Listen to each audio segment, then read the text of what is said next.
May all beings be happy. May all beings be healthy. May all beings be free from harm. May all beings love life. May all beings awaken. Welcome to another Cuke Audio podcast. I'm DC Poobah of Cuke Audio and Cuke Archives. I pray that you and yours are safe and comfortable, free from economic hardship, and able to get out and do whatever it is you want within the limitations of the universal precept of do as little harm as possible. So today we've got the 7th clip of the lecture Shunryu Suzuki gave on July 22nd, 1965 at Marion Derby's house.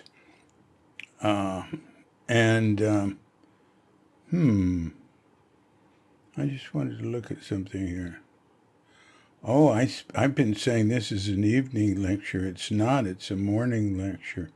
Because right here at the end, she says, in a part that was just added, it wasn't included in the earlier transcripts because it's really just something totally different where he talks about the best way to stand and bow and sit. And demonstrates it, and it doesn't. He's saying things like do it like this and that. It's at the end it says, whispered aside, woman's voice, Marion Derby, you're all invited to breakfast. So, I was wrong. I've been saying it was an evening lecture. Nope. Oh, maybe she didn't record the evening ones. Okay, enough of that. Back to business. I'm going to read you what's in the audio clip, and then you're going to hear it. So here we go. But if you understand this true nature, you will find out the true nature within yourself and in every existence. A flower has this nature. Even though it is cold, they are preparing for spring. Even though they do not know, they are making a good effort to come up in the spring. So when we become aware of it, we will know that this nature we have is universal nature to every existence. But this awareness of true nature is limited to human beings. So this awareness is very important, and this awareness is, in short, to try to do something good is our spirit. We don't know why we should try to improve ourselves. No one knows. There is no reason for it, or it is beyond discussion. Even though you cannot discuss why, it is, the nature is, our true nature is so big, it is out of comparison, out of our intellectual understanding. So it makes any sense even though you discuss it. I think that should be so it doesn't make any sense even though you discuss it. That's what he means to say there, I think. I will send a note to my compatriots working on this stuff. So let me repeat that. So it doesn't make any sense even though you discuss it. What are you talking about? Those who are aware of it will laugh at you if you discuss about it about why it is so big a problem to discuss. This is why we bow to Buddha. So that's very interesting. Once again, he says it's only human beings who can be aware of our true nature. Well, yeah, maybe. I don't know. I don't see why. But like I said the prior time he said it, I don't think it's important to what he's talking about. But he does go back to this is why we bow to Buddha. It's a long, circuitous trip in this taught that this is the second reason why we bow to Buddha. We bow to Buddha in the first place to get rid of our self-centered, get beyond just our being attached to some idea of self. But he said the second reason, and then he starts talking about how we want to improve ourselves, we want to be good, and this and that, and he goes around, and then he comes back to this at the end. He says, we don't know why we're like this, and I really like it when he says there's no reason for it. We don't know why we should try to improve ourselves. No one knows. There is no reason for it. It's beyond discussion. That's very interesting. The altruistic, it's not just improve ourselves, it's to help others, to save all beings. Just that, to improve ourselves is also a type of altruism. That's been discussed by thinkers, philosophers, various people, where this altruistic urge comes from. Now, he takes care of that as far as he's concerned, saying, well, no one knows why. There's no reason for it. It's beyond discussion. Isn't that a relief? I love that. I keep coming back to statements like that by him, and I go, oh, yeah, boy, I'm in the right place.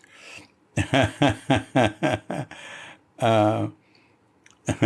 then he says, so it doesn't make any sense, even though you discuss it. What are you talking about? Those who are aware of it will laugh at you if you discuss it. It's such a big problem to discuss. This is why we bow to Buddha. So I'm going to play his clip on this. And then I'll do that last one where he talks about how to stand and stuff. And then I'll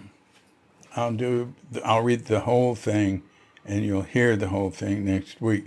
I was going to read the introduction. No, I don't think there is an introduction. I was going to read the first chapter of Thank You and Okay and start, doing those. I think I'm ready to do that. And then a thunderstorm came up. We're having a very late rainy season, really. It just never stopped. I can't tell you, I mean, for months, Katrina's been saying, well, I guess the rainy season is over, and it's sort of petering out now. And then the next thing you know, we'll have, it never goes more than a few days without rain. And I love it, man. I could live with it being like this all year, because you get plenty of sun even in the rainy season. There are some times in the rainy season where it will seem like there's no end to it, but generally that's not true. Generally there's just, like an hour, 30 minutes, an hour, 2 hours of rain, and then, and then not. It's various mixes of rain and no rain, but a lot of mix. I always found I could get to the beach just about any day during the rainy season if I really wanted to. There's always some time, Okay, so let's hear what he has to say. And then tomorrow night, or sometime this weekend, I will post, the second podcast with Andy Ferguson, a very knowledgeable guy. It's really well worth listening to the stuff he has to say. So I've just got to go over it, get it ready, put it up, and we'll get that up. And I'm going to try to start reading some of this chapters of Thank You Note K and get them ready to post too. Okay, here we go. Let's hear Mr. Suzuki on this Buddha nature and why we try to improve ourselves. But if you understand this true nature, you will find out the true nature within yourself. And in every existence for our hearts, this nature, even though it is cold, they are preparing for spring. Even though they do not know they are making good effort to come up in spring. When we become aware of it, we will know that this nature we have is universal nature to every existence. But this awareness of true nature is limited to human being. So this awareness is very important. And this awareness is, in short, to try to do something good. It's our spirit. We don't know why we should try to improve ourselves. No one knows. There's no reason for it. It is beyond discussion. Even though you cannot discuss why our true nature is so big, it is out of comparison, out of our intellectual understanding. So it makes any sense even though you discuss it. What are you talking about? Those who are aware of it will laugh at you if you discuss about it with but why? Why it is so, it's so big problem to discuss. This is why we bow to Buddha. This has been a Cuke Audio podcast. I'm DC Poobah of Cuke Audio and Cuke Archives, coming to you from sleepy Sanur with Dog and Bandita, Feline Kuchita, and dear lovely Katrinka. And we're wishing you and yours and all of us a grand awakening.